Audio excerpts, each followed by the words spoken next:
Okay, so let us today discuss some of the question answer, not in MCQ format, in a normal format actually. Just give me a moment.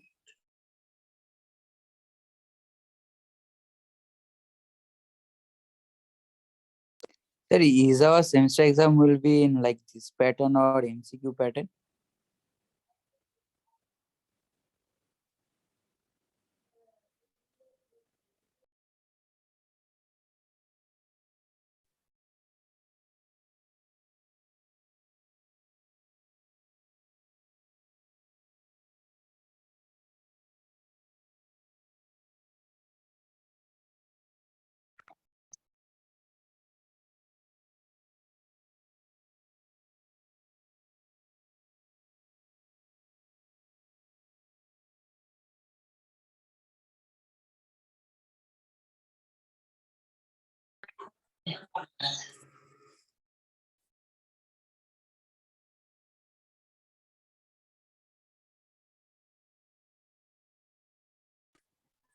Sir, voice is not clear.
Yes, so these are some of the questions like number. So is it legible, right? এটা বোঝা যাচ্ছে তো question গুলো দেখতে হ্যাঁ পাচ্ছ? Sir Okay, হ্যাঁ so sir Yes, sir.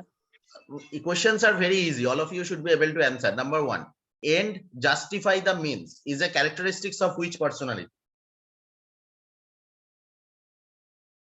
End justify the means is the characteristics of which personality?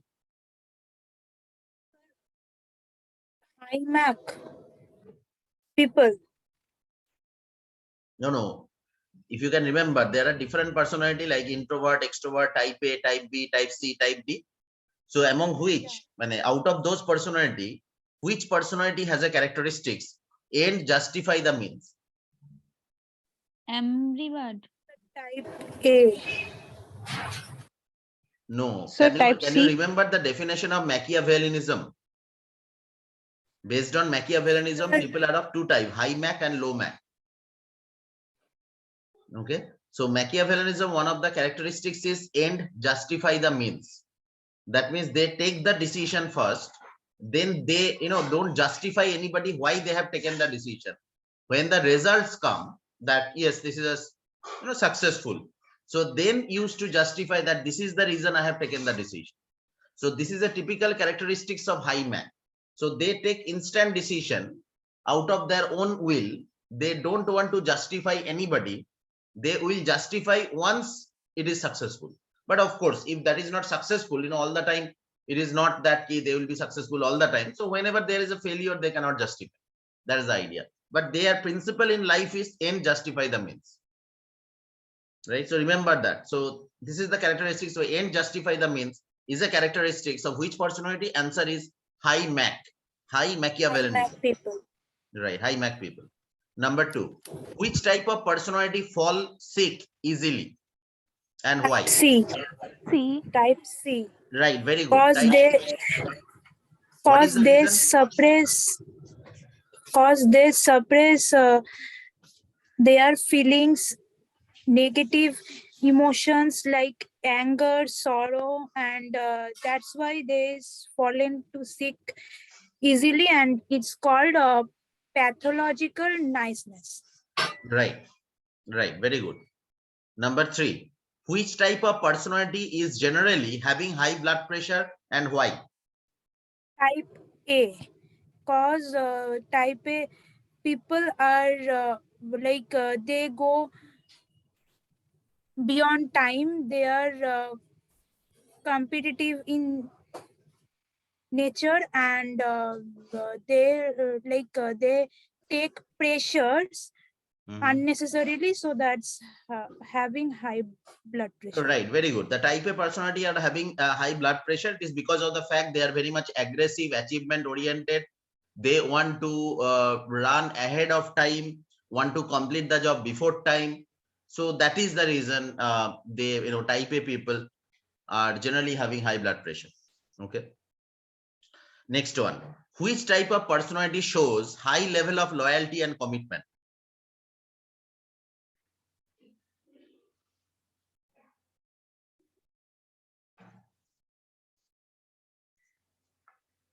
Which type of personality shows high level of loyalty and commitment? আমরা অলরেডি অ্যানসারটা আজকেই পড়েছি, আজকেই আরেকটা কোশ্চেনে সেই অ্যানসারটা ছিল। The type A, Not type A. Type A are not loyal actually. They are aggressive. For their own achievement, they can do anything. ওরা loyal হয় না, type A people.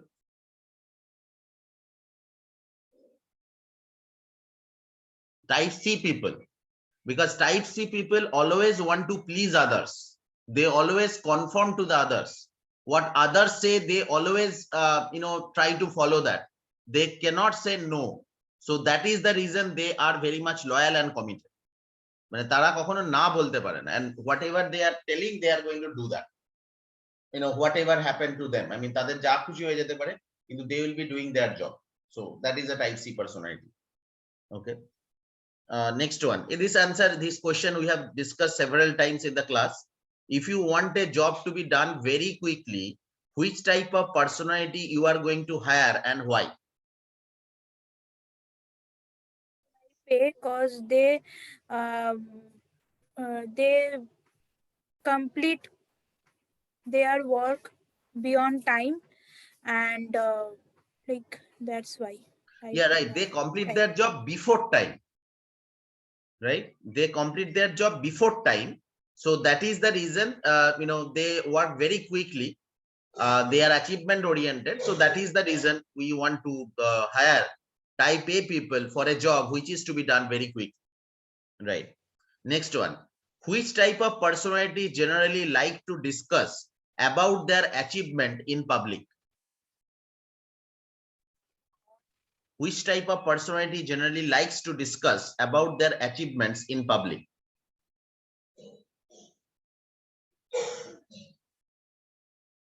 Again, we have studied this personality today only. আজকেই পড়েছি। হ্যাঁ বলো। High Mac. Not high Mac.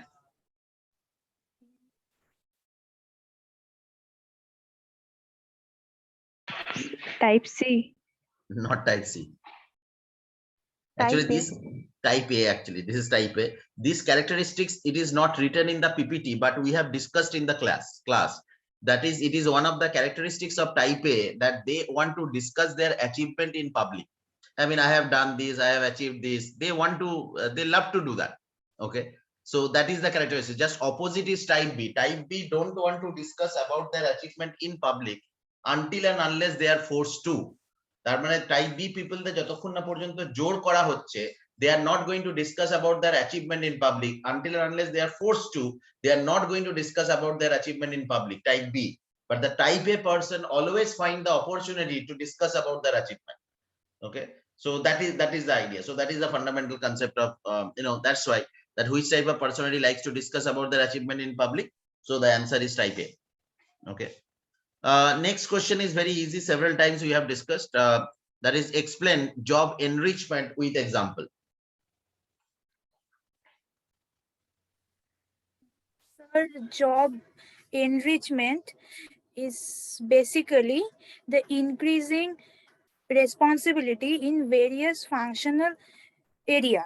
So if a management student can he will specialize say in finance. If the company give the liability to manage him, marketing field, HR field, so they can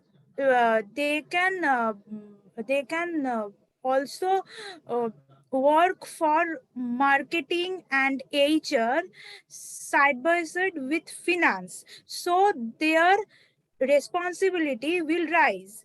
That's job enrichment. Right. I mean, you can give a better example. Your definition is absolutely correct. That is, job enrichment means increasing the responsibility in different functional area. Okay, increasing the responsibility in different functional area. For example, one doctor in the hospital is having major responsibility of treating the patient in the outpatient department. The doctor is treating 25 patients per day. Now, the hospital authority have assigned him or her to become the in charge of the material management department or purchase department. Then it is called enrichment, because his or her responsibility has been increased in different functional area, right? And just opposite question, I mean, job enlargement. What is job enlargement? And give me one example. Sir, job enlargement is like rising responsibility in same functional area. That's like the doctor if check patient daily 50 instead of 20, so checking the patient like a number of checking the patient is rise for him. So it's like job enlargement, like for rising responsibility in same area. Right, very good. Increasing the responsibility in the same functional area is called job enlargement. Like the example you have given, the doctor is treating 25 patients a day, but now it has been increased to 50 patients a day. So then it is called job enlargement, because increasing the responsibility in the same functional area. So that is called enlargement. Right, very good. Next one is a 2 marks question. Explain the concept of valence. What you are going to tell? में हम तुमको wish करेंगे, दूर मत जाना, बहुत miss करेंगे, हमको कोरोना का डर नहीं है, कोरोना हो जाए फिर भी किस करेंगे, तुम रांची की रानी या माल बहुत बिल्ला होते. Okay, so these things, I mean, what is valence? Justin, can you please tell me what is valence?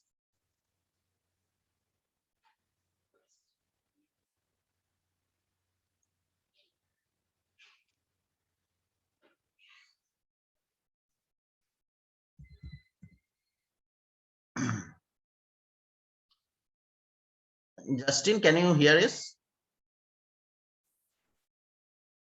Can you tell me what is valence? Right, Ankita? Yes, yes. Sir, valence is like valence is basically like groups expectancy theories part. There are three part, like expectancy, instrumentality, and valence. Valence is like sir, whenever my manager or my higher authority of company rewarded me, then the value of reward for me, what can like how much give I value this thing, so that's called valence. Okay, right.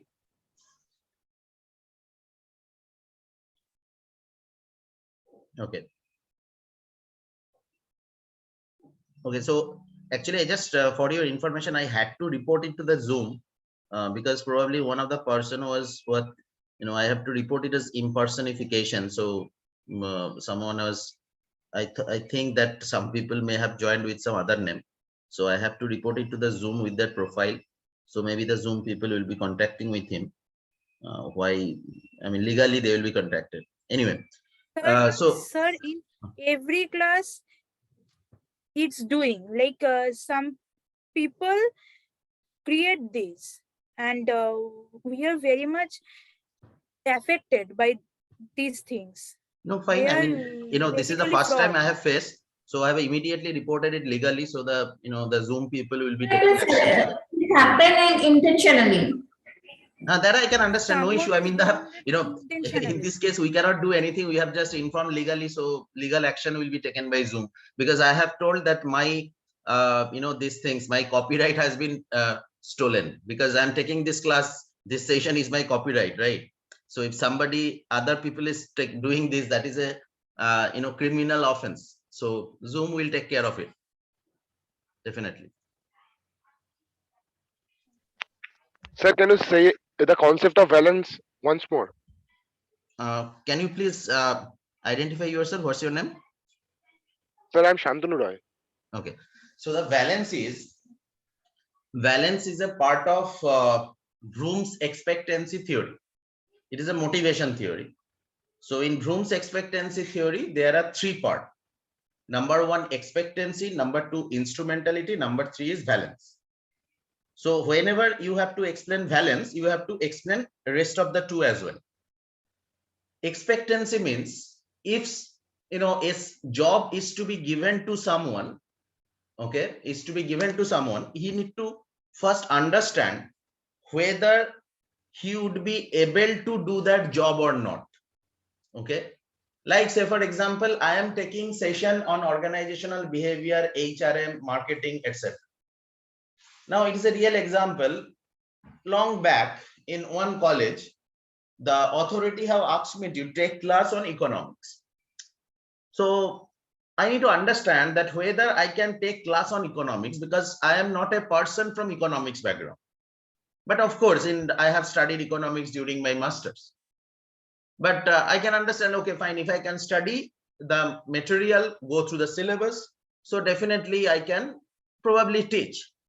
So at that point of time, I need to understand that how much effort that is required to study the subject, prepare the notes, prepare the presentation, then take the classes for the MBA student on economics.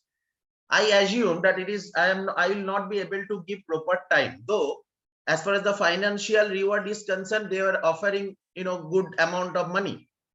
But I have understood that probably if I accept this assignment just to have some extra money, probably that would not be good thing, because I will not be able to justify that, because I will not be able to give proper time for the preparation. So that's why I have not accepted the assignment.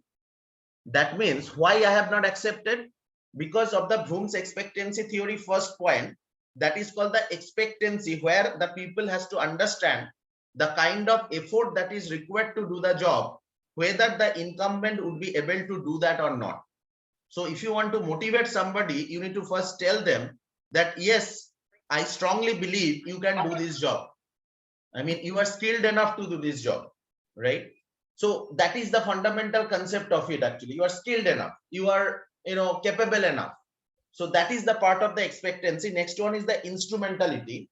Here the people needs to understand that there is a reward involved in it. Why people are working, for some reward, right? Whether this reward is related to his career goal. That is the fundamental idea of the instrumentality. And the last one is the valence. Valence means the value of the reward. Maybe your expectancy is good. That means, okay, fine. You can put in that additional effort and complete the job. And this is related to your career. So expectancy, instrumentality part is okay. But the valence is, you have understood that you got an idea that these things, I mean, the reward that you are going to get, say for example, a 500 rupees feature phone. So you are thinking that, for getting a 500 rupees feature phone, why you are going to put in this effort? So that is called the valence. Valence is the value of the reward that we will be getting, right? So that is the fundamental concept of the valence. That means the value of the reward to be provided to the employee. Are you getting the point? Value means value to the employee, not value of the product. I mean, koto taka damer product, that does not matter. But say for example, probably whenever you have heard that you will be getting a 500 rupees feature phone, you are demotivated. But why I'm going to work hard for this 500 rupees feature phone? Probably if instead of giving a 500 rupees feature phone, the company is giving you a certificate to be handed over by the CEO of the company, there is no monetary perspective at all. Probably you would have been motivated because you can directly meet the CEO. You can get the certificate of performance from the hand of the CEO. Probably that would have been much more motivational. So that is the idea called the balance. That means the value of the reward in the eyes of the incumbent or in the eyes of the employee. So that is the fundamental concept of balance. Are you getting the point? Sir, I understood. Yes, sir. Thank you, sir. Next one is the role conflict. What is role conflict? Sir, it is a type of clash between one or more than two person according to their roles, sir. No, it is not between two persons. It is within you. That means, say for example, you are having a confusion about two roles. Like say for example, day before yesterday, not day before yesterday, I just forgot the day actually. On that day, I was having a class with you, I guess, but I could not take the class because I had another assignment of meeting some entrepreneur in the city. I mean, there was a program that was going on in NASCOM in the Salt Lake. So there are a lot of entrepreneur of West Bengal have came. So I have to meet them, kind of thing. We have to discuss something. So that's why, but in that particular time, I was having a class with you. So that is called a role conflict. Now the two things are assigned to me. I am supposed to do both the job, but which job I should give the priority. So that created the conflict. Okay, that created the conflict. So that is the idea of the role conflict. When you are having two jobs, multiple jobs at the same time, you are getting two instruction from two manager. You are a management trainee. Okay, management training. You are getting one instruction from the assistant manager marketing to prepare an Excel report. You are getting an instruction from the assistant manager HR to prepare a PowerPoint presentation, and the timeline is same. Now you have given only 10 minutes. Within 10 minutes, you need to prepare Excel sheet for the marketing manager and PPT for the HR manager, which you are going to do. So that create the conflict actually. Okay. Are you getting the point? What is role conflict? Yes, sir. Okay. Next one is, Sir, yes. Sir, it simply means we have to choose between the two roles. Which role we should give the priority. That's true, but in ideal situation that should not happen. The management should take care of that. That is the concept of these things. I mean, one employee, one boss. I mean, one employee should be getting instruction from one manager only. If it is a multiple manager, then there is a creation of the role conflict. So we need to avoid. So role conflict is a negative thing. So it actually creates demotivation. So that's why being a manager, we need to avoid role conflict. Okay, being a manager, we should not go for role. We have to ensure that my employees should not be having role conflict. Okay, role conflict is a negative thing. But of course, if you are somehow getting into these things, there would be a conflict. You have to take a decision accordingly.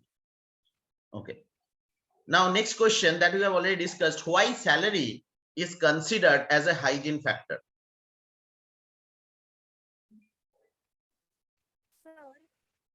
Hygiene factor is basically the factor which cannot motivate us, but it prevent to demotivate us. So salary, in case of salary cannot motivate us, but it can demotivate us in this way that time to time salary credit is motivate an employee and they will work more. So salary is considered as hygiene factor. True, but your explanation a little bit different. I mean, it should be a little bit different. Like salary is a hygiene factor. You need to say salary is a hygiene factor according to Hertzberg theory. Okay, because different other people can say differently. So as far as the Hertzberg theory is concerned, salary is considered as a hygiene factor, where hygiene factor indicate that is the factors that never motivate us but prevent us from becoming demotivated. So actually with the salary, nobody in the world is happy ever.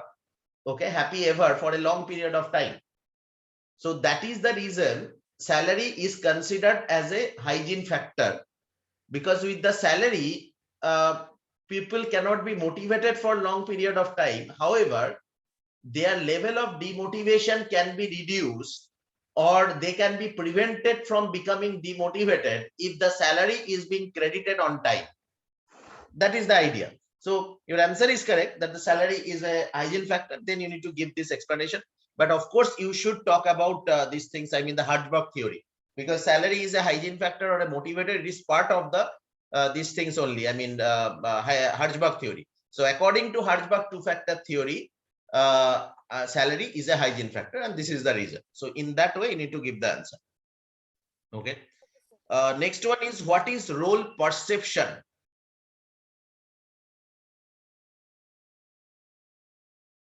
Role perception.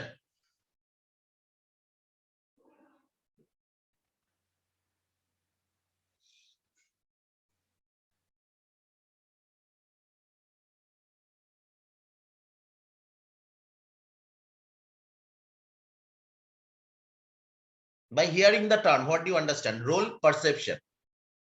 Like we have talked about role conflict, when two different roles you are encountering at a single time.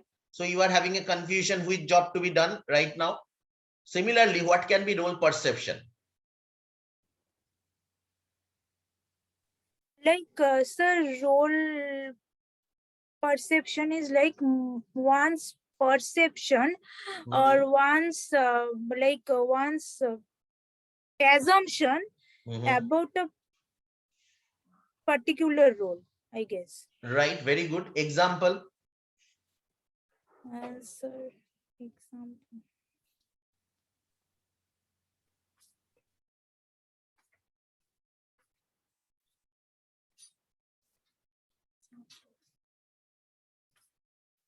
Sir, cannot able to give answer. Okay, anyone else want to try? I mean, her definition is correct. So anyone want to give any example?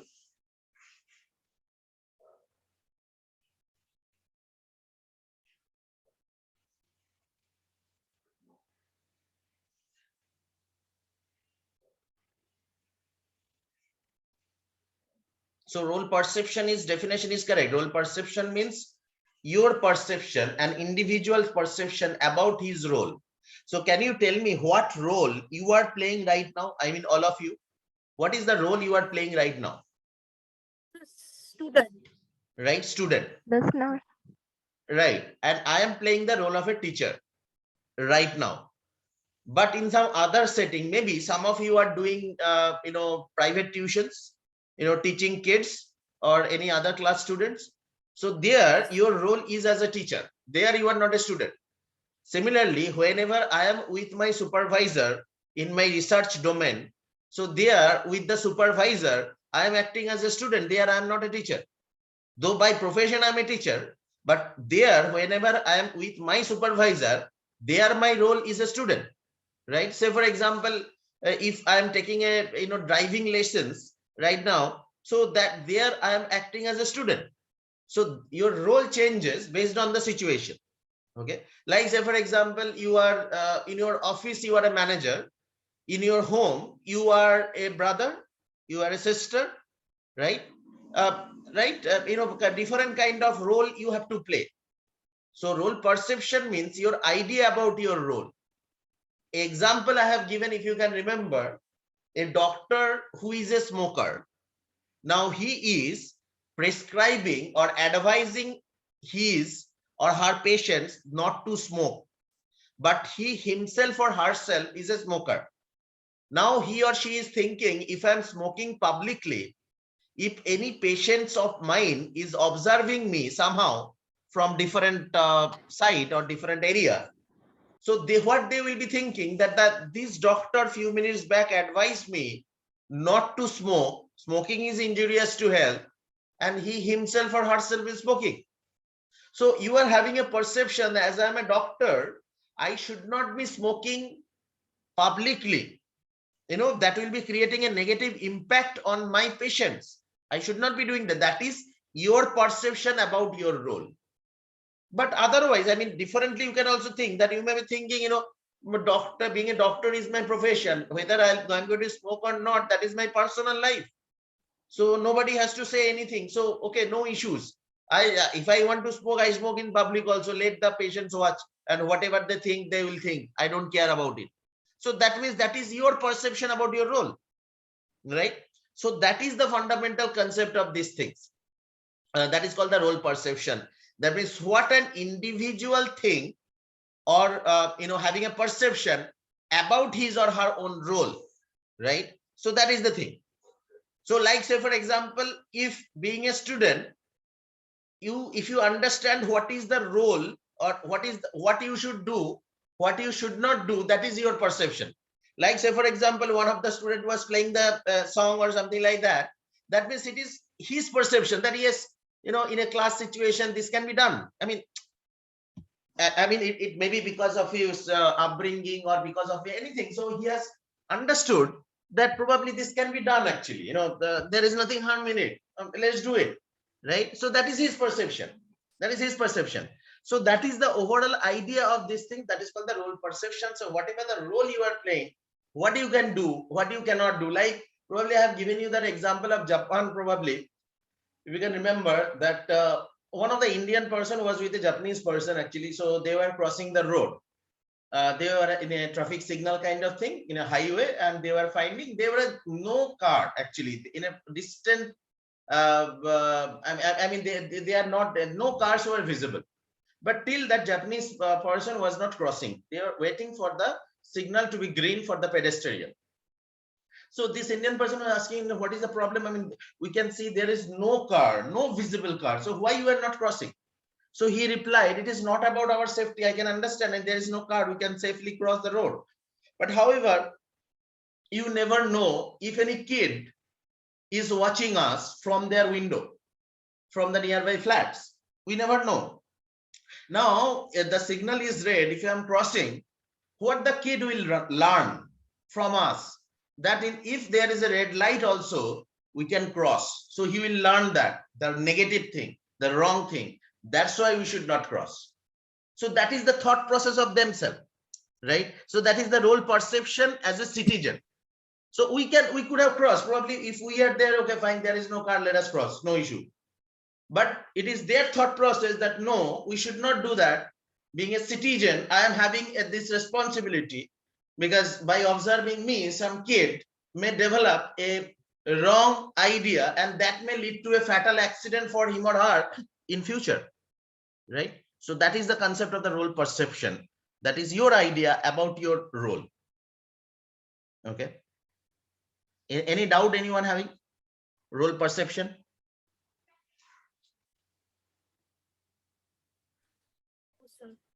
Okay. Next one is, what is role ambiguity?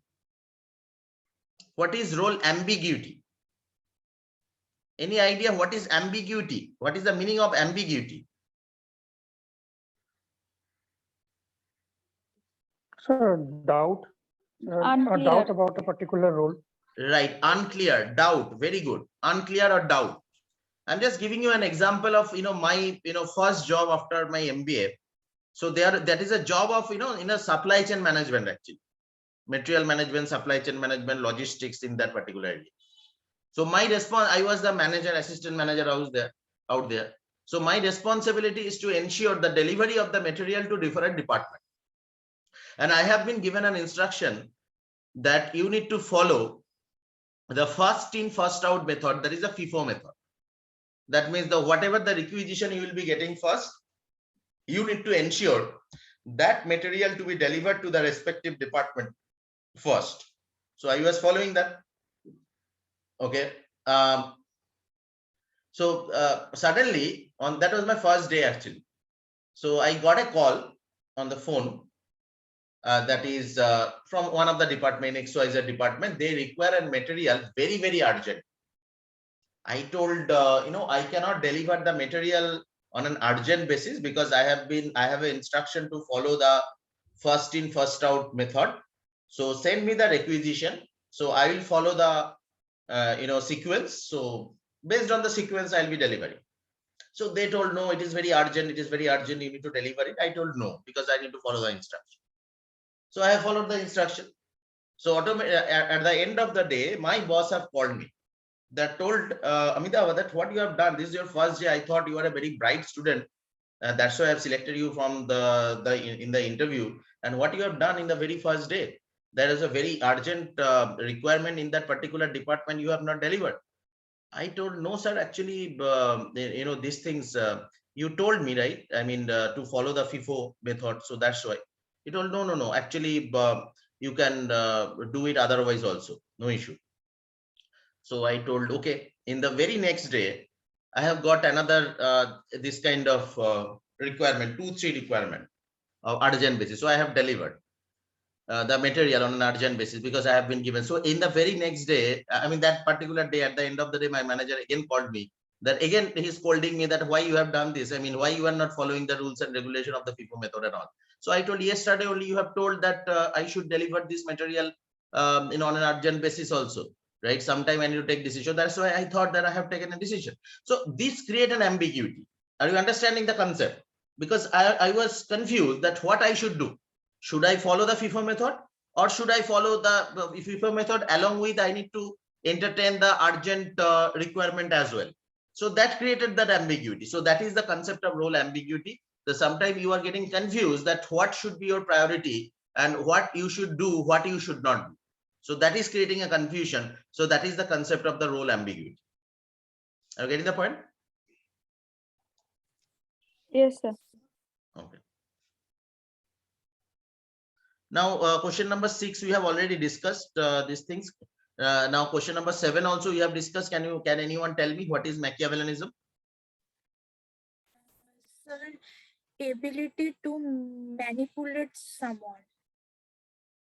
Yeah, capability to manipulate others and justify the means. So these are the two characteristics.